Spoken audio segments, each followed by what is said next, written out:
In the last couple months, I've been folding lots and lots of origami tessellations. So this is the biggest one, but then we have all kinds of more and more and more of these patterns. And I'm just going to put the whole stack on here. These are just the ones that I think are good enough to be able to sell.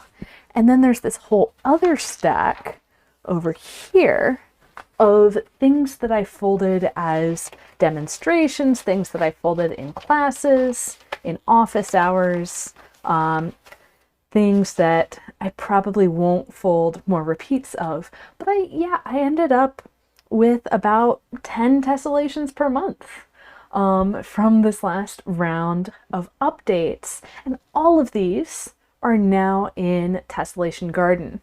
So you can get the crease patterns for all of these right now by going to training.gatheringfolds.com/garden.